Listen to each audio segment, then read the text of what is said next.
Alright, hey guys, welcome back to my YouTube channel. Today's video we're going to do the Q&A, so it's property Q&A. I asked you guys on Instagram to send through some questions and then get some perspective on how or what we think the answer is to the questions. So today I have with myself, Sean and Sam in this video, so we're going to try and answer the questions as best as possible. But before we get straight into it guys, if you can hit the subscribe button and also give a thumbs up if you like the video, that would be amazing.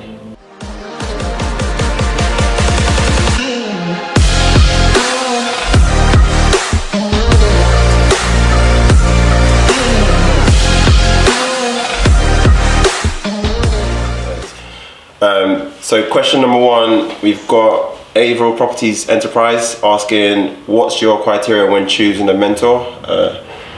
I'll go first, yeah. So I think there's a big difference between a mentor and a coach. A coach is somebody like who pulls out the best of you. So basically you've got the knowledge and you want the guidance, whatever, whereas a mentor is kind of somebody who's been there, done that, and is just going to tell you what to do.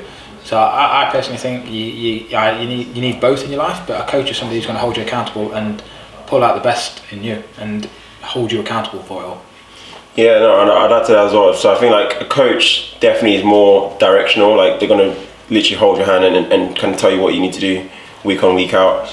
And a mentor kind of, I think, just advises you and kind of steers you.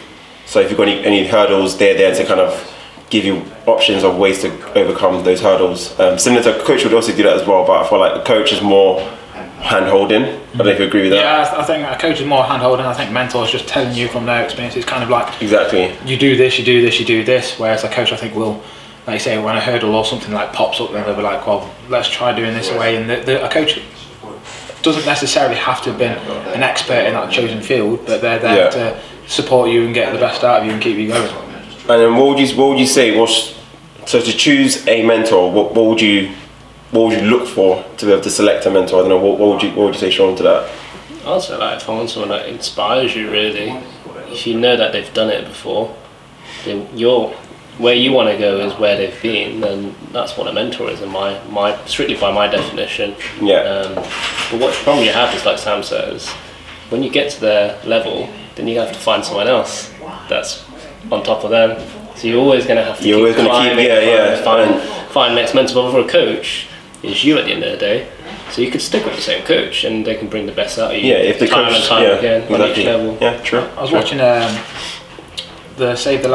Last Dance thing with Michael Jordan. Yeah, Last Dance, yeah. And he was talking about that his coach, he pays for him to be his coach, and Michael Jordan turned around and said, I don't need you anymore as a coach. And the coach said to him, he said, you can get somebody else better. Yeah. He goes, I'd pay for you to stick as my coach because I don't want anybody else to be as good as me. Like, that's kind of, he pays for the best. He got the best, keep the best, keep it all to himself. That makes sense. He's a very competitive guy, so yeah, that makes sense. You think about all the top tennis players as well, they still have coaching and mentoring. So 100%. I personally believe you should always have a coach and a mentor in your life. I agree with that. I'm sure you will as well, yeah. Celebrities, sportsmen, anyone successful usually has a mentor or coach in their life that directs them and keeps them on their way. So okay, so got another question again around mentors. So Pem London _London.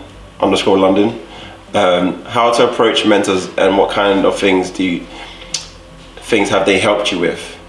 So I can probably start with this one. So previously I had a mentor or coach, Mark Dalton. For me, he helped me in terms of my mindset around raising money. So I used to have this belief of how the hell am I going to raise 100 grand for refurb, and for obviously he's got loads of experience. He helped me in the sense of getting my belief to allow myself to think that I can go and raise that money. And I think sometimes you want that from someone who's been there and done that, who can guide you and help you overcome these hurdles. I don't know, you guys, what would you say, what was a mentor done for you guys? What was a mentor done for me? Strictly speaking, I've had 3 mentors. Yeah. One being in accounting, my old boss, who pushed me to my ultimate limits, and then having the opportunity to take over his business with the clients that I've gotten to know over the years, and building my own client base around it. And in property, similar group that you've been in, we had like a 3-day mentorship. Yeah. And yeah, it's just kind of getting stuck in with different properties and learning the basics, but being a bit more reserved. And then the third was part of the real life, really, and then just kind of going to the next level up. And this goes back to what I said earlier. You're always having to step up another level when you reach a certain plateau, and then you've got to keep going and going and going until you find the next person. I mean, my next mentor, I want someone that has been buying businesses or like is global, international. So I'm looking for that person to guide me in that direction. If you're on the ground, hit it off. No, there's a few. Yeah, there's definitely a few business mentors out there. Trying to think of this guy's name. Carl Allen, and another British guy as well. I can refer you to that later on. But we spoke about it. We did. All right.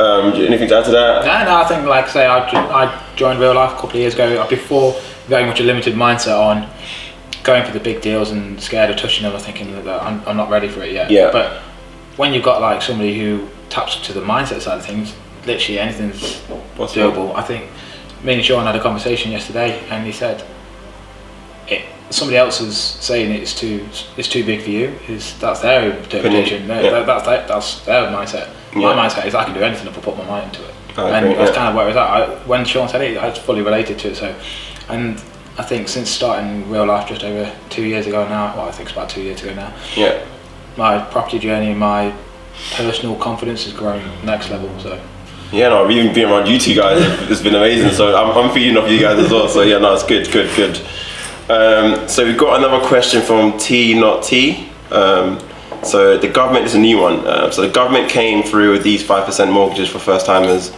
What's your thoughts and suspicions with these? So the whole 5% obviously is to kind of get people on the ladder. I get it, but guys, you've got to remember as well, we're in a climate where there's so much uncertainty. So if you're going into these deals with 5% deposit, just think of it this way as well. If the market does go down and you're buying, for example, in London, and it goes down by 10%, you've gone into negative equity straight away. So it's just, I think you've got to make sense of it. I think always putting as much money possible into the deal as possible. Obviously it's hard, and depending where you are in the country, it could be a benefit, I don't know, it could be a hindrance, I don't know. Would you guys think of the 5%? I can only talk from like a friend of mine who had put, like, this is first hand experience. In 2008, like, so obviously the big recession, the government incentivised and did these 5% schemes and everything like that. Yeah. But on the time, I don't know if it still is, it was on new builds. Okay. So he put down his 5% deposit on this new build, and it was the 5% deposit, 20% loan thing, rent, and then 75% mortgage, etc. Yeah. It took him until 2018 to finally get out of negative equity. 10 years. 10 years. So yeah, guys, I feel like it's just understand what you're getting into, understand the risks.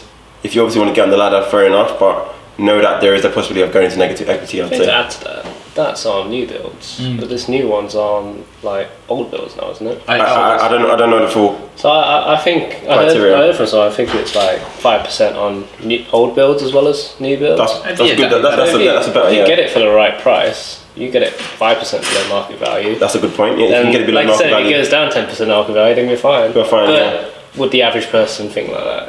And that's why you might need a coach or a mentor to guide you in that direction. One thing that people always think that they can't do is when it comes to new builds, they don't think that they can negotiate. Yeah. You can always negotiate. You can always negotiate everything. Always negotiate. People don't think you can do it in the big supermarkets. You don't really do it. Just ask a question. Is that the best you can do? Yeah. Is that the best you can do? Is that the best you can do? No harm. Literally, you don't ask, you don't get. You're the biggest man at hustling hard, aren't you? You hustle hard even at Wix and stuff like that. If you don't ask, you don't get. You don't get. So yeah, no, good one. Okay. And then that's the follow up. Would you consider off plan? If not, why? So I can. I've done this. So where I live currently now, with the house I've bought, it was off plan, and for me, I was buying a house that I liked. So I guess there's emotions. This is not an investment, and I'm seen as a place I'm living, and therefore I'm buying what I like, not to make money from it. I don't care if it goes. I don't make any money from it. That's not the intention of me buying it. It's just I liked what I saw, what the developer was delivering, and hence I bought it. So off plan, it's up to you. I think preference. Some people want to buy something and do it up to their own style, or even build up their own thing. So again, it's up to you. I think it's down to making sure that the numbers work on what you want. It's down to the individual strategy and what you want. Yeah. Off plan can work really well. Off plan can Can you go to yourself. So you got to make sure you know what you're doing. If you're going in for it for your own home, then as long as you're prepared to leave money in deals and lose money on that sense because it is what you want, then it'll work that way. Yeah, I think timing is the main thing, because I've got a client where he bought an off-plan apartment in Elephant Castle down in London, and it's like an up-and-coming area, pumped like billions of pounds in the area. Yeah. By the time it got to the phase where it was ready to be moved into, he actually flipped it. Yeah. He flipped it and made a profit. Good. So again, it depends on location and what's it's got to make sense. What's the numbers, like I said. So it is, yeah. It's down to the individuals and what they want as the outcome. So. And then we've got another one again from Pem London. So it says, do you buy properties in the same area or I think it's meant to say or scatter? So it's a good one. Currently I'm buying within the same area. I don't know if it's a good thing or a bad thing. I remember I'm quite focused in Coventry City Centre location. I know some investors tend to start spreading out a bit later on in their journey, but currently I'm doing 1C. Sure. I don't know. What's your view on this? I've only bought in one area, so. So there you go. Two. So what's happened is that I've started diversifying now. So I've started off with a few in like a cluster in one area, and then now starting branching out, doing little bits and bobs in different areas of the country, doing not just one strategy though. So doing like a development in one city, I'm doing HMOs in a different area. I've done a HMO in a new Article 4 area, and then that's kind of where now it's just not just sticking to the one strategy. It's kind of doing HMOs, SAs, buy-to-lets, HMO commercial conversions and stuff like that. So doing different things all over now. So I guess it comes down to your personal. What's your outcome? Good point. What's your outcome, and that would determine which way you go. Okay, another one from Pem London again. I don't know how many questions you're going to ask us. She's on it, she's getting her money's worth. Yeah. So, I'll be much concerned, mate. I hope you are. What's your strategy? Rent to rent, HMO, student area, etc. So my strategy is HMO at the moment. HMOs, students and professionals. Then obviously mine is, I just said, I'm trying to diversify. So I'm a coach to real life, so what I kind of pride myself on is doing one of each strategy, or I'd say I've done each strategy. So just picked up my first rent to rent, got 59 separate HMO units, just had my offer accepted on a development. I'm now looking at buying a commercial portfolio, so I'm trying to diversify. And I've just completed on an SA unit, so purchase SA unit as opposed to rent SA. Cool. So I'm diversifying and got a mixed bag of pretty much all things. No, good. And then the follow-up bit as well is, do you stick to one strategy? As you know, for him, obviously, he's in the point where he wants to diversify, so he is. At the moment, I'm sticking to one. Long term, I do want to go into more apartments and kind of sticking to buy-to-let stuff. I feel like there's more security there. If I'm building out these apartments, then keep for rental income. So buy-to-lets is where I want to end up long term, and just kind of build as many apartments as possible to keep. I don't know about you, Sean. I just look at opportunities. If it works in the area, I've done it and proved it, and then why reinvent the wheel, really? True. Do what works. Do what works. Yeah. And if it's not working, review it, and how can you come at it at a different angle? And that's how I look at it, really. Cool. But ultimately, it's a numbers game. If it doesn't stack, then you shouldn't do it. All right. No, thanks for that. We've got another one from Troy. No. You've done from right now. So Troy Badalo. I hope I pronounced your surname correctly. Sorry, mate. So it's, how would you structure a JV with an investor? It's gone to save profit share wise if they put all the money in. So personally, I haven't done a JV yet. I've been funding deals just by using investors who are on a loan agreement. They're not interested in having like a profit share, or they just want to earn interest in their money basically, as opposed to being partners on the deal. So I don't know if you guys are JV partners. Well, I think I get the question a lot. Yeah.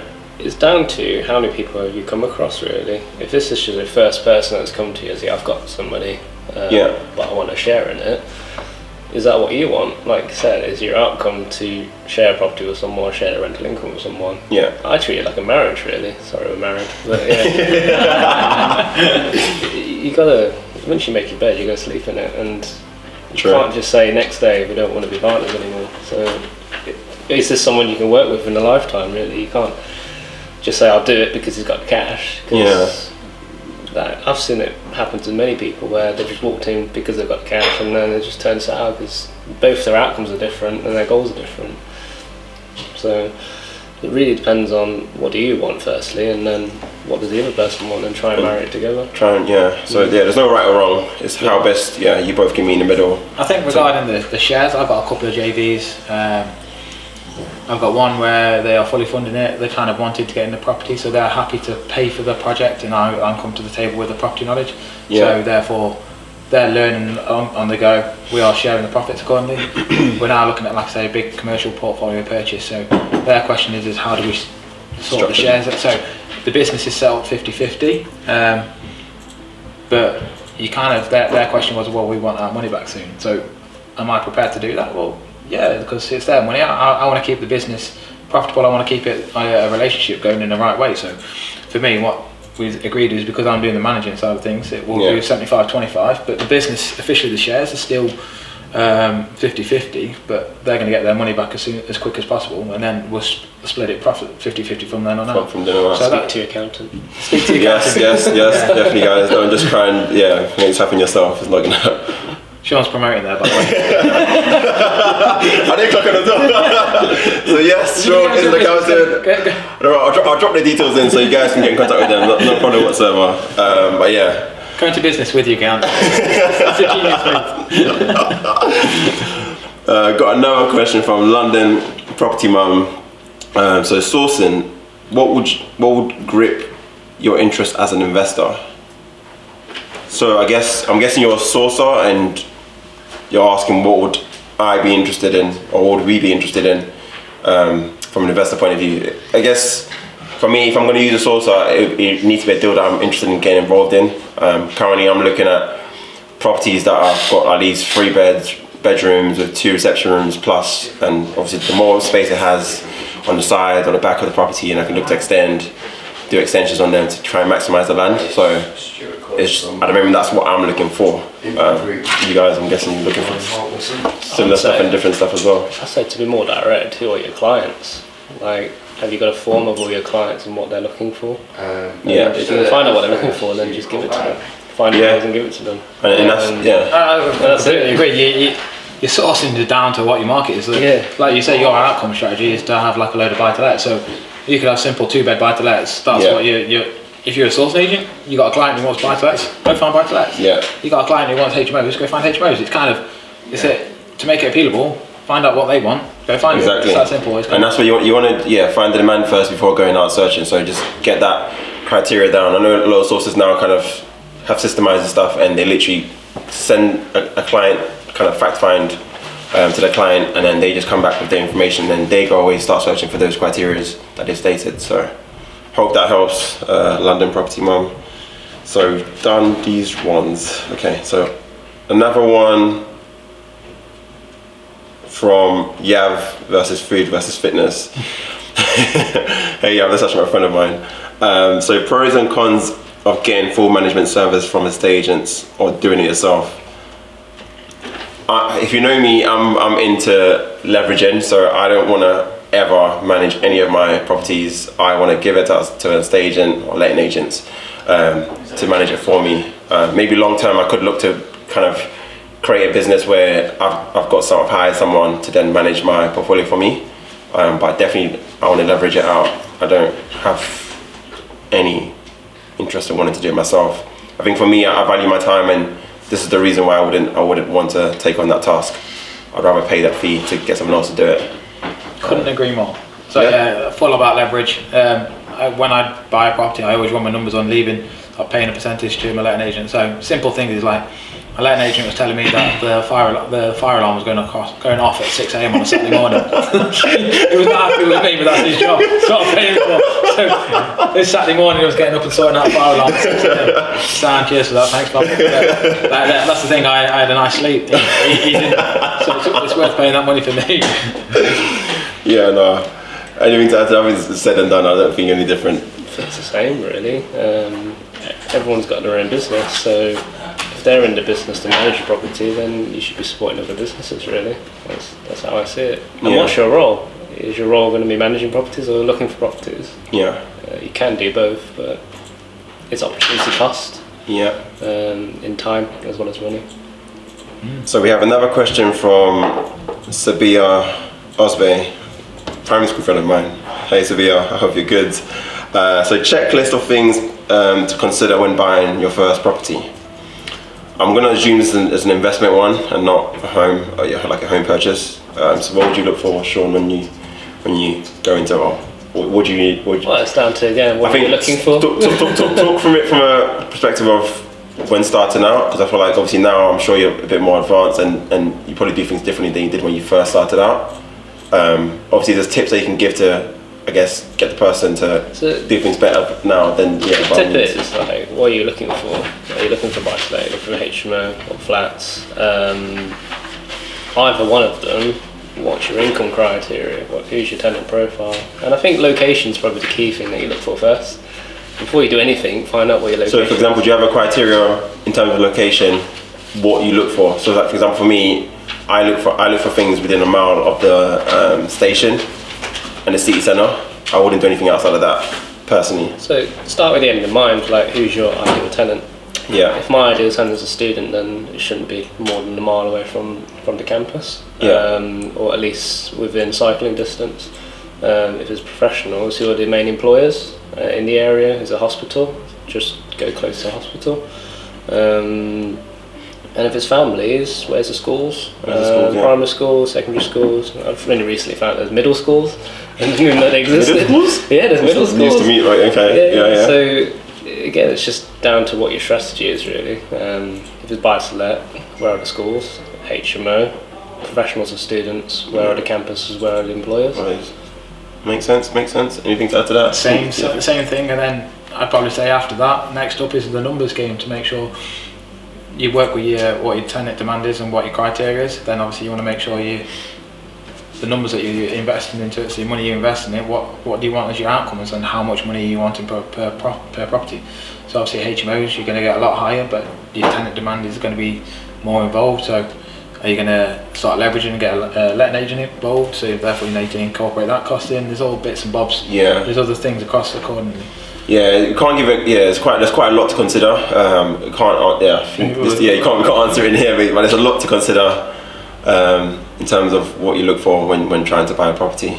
I always say location is probably the key thing. Are you willing to travel a mile? No, I think I like what you said as well. Think of the tenant, who's your end tenant, and obviously think from there what makes sense to that tenant who's going to be potentially living in that property. Bit like, I'm just going to bring it back to our 14 bed. The 14 bed that we just purchased. Yeah. Literally, our target market is students, and within 250 yards is the university. Yeah, exactly. So that's perfect. It's perfect location. Can't go wrong. Okay, so we've got another question. I don't know if everyone should mention his name. Somebody. So I've got 100 grand and want to start in property. I want a hands-on learning experience. What to do? I don't know. Would you guys say to this? First things first, get some property training. Education. Education is number one. Yeah. You can you can lose that money on a property without knowing what you're doing. Yeah. You got multiple options, so you can go down a joint venture route. So you can, if you've got the property and you want to get hands-on knowledge, so you can either go for like a joint venture. So the other guys bring the property knowledge, you bring the money, pair it together like that. And you can learn on the go. Alternatively, earn and learn. Is it? Well, I was you can that's a JV, I guess. Yeah, but I've done an earn and learn where I've just basically had an hands-off investor. So an investor's come in and want to learn about getting into property. I'm like, right, okay, cool. Unfortunately, I don't have space for a partnership on this, but if you invest in this property, I can give you a percentage return on your money. But I'm more than willing to share all the learnings of this project. So you'll be hands-on. You'll learn everything, every stage what goes on throughout this project. But this is like you'll get your money back and the profit, so you can therefore invest more on your next one. Your next one. So you can stack that out. So you can either have it as a JV, or you can go do some property training, so you go do it yourself.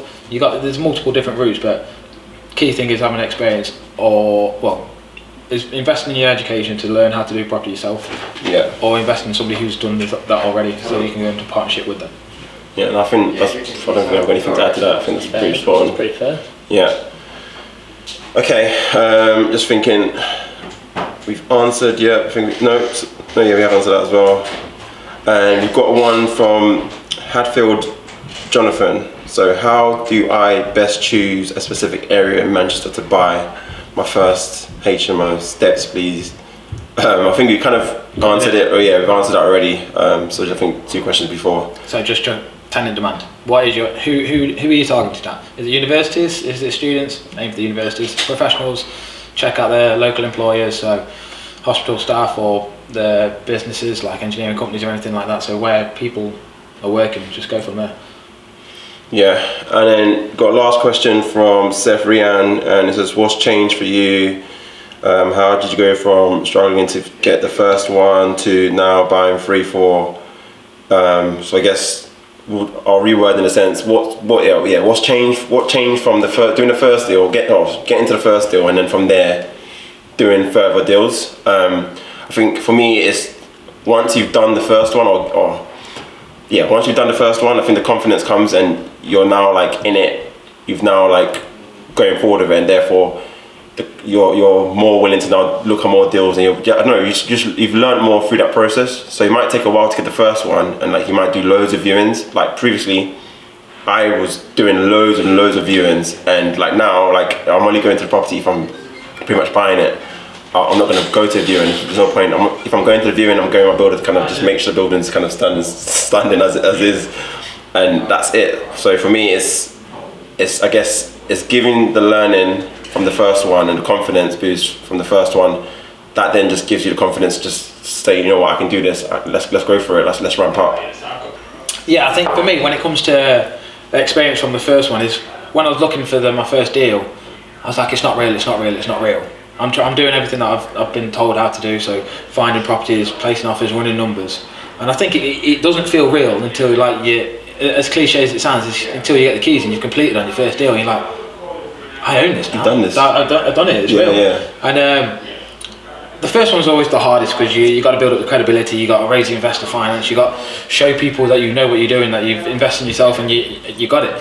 Once you've got the first one, it's quite, without putting people down, you can scale quite quickly once you start doing. You've got the credibility now. Just keep promoting what you're doing, showcasing what you're doing, and then you can keep going from that. That's kind of what I realised, that stuff, it's like a bit more of a compound effect. You got your first one, that took a long time to get going, but after that point, boom. Yeah, that's all. Okay. And that's definitely happened for you as well, I'm sure. It's the same. It's just staying consistent, applying new knowledge, making mistakes. You learn from mistakes and do better the next time round. I've made plenty of mistakes, and I think that's what helps me grow.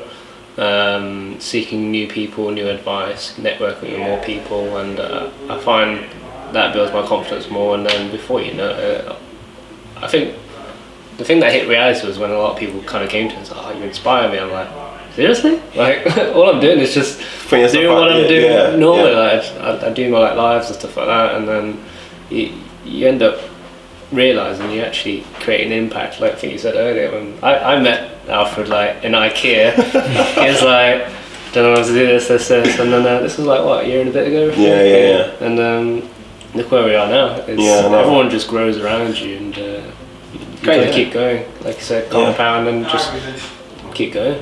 So yeah, it's all about surrounding yourself with a network. So I actually met Cheung at his first HMO purchase. I went to go view it, didn't know who he was at the time. Yeah. And he was like, oh, Cheung's like very first fresh face, and he went, new kid on the block. eager beaver, bum bum bum. And he was like, well, what would you do with this property? And I can remember saying, oh, I'll do this around, switch up the floor plan. There was this partition wall that was in the middle of nowhere, and I was like, I'd take this out, move this out.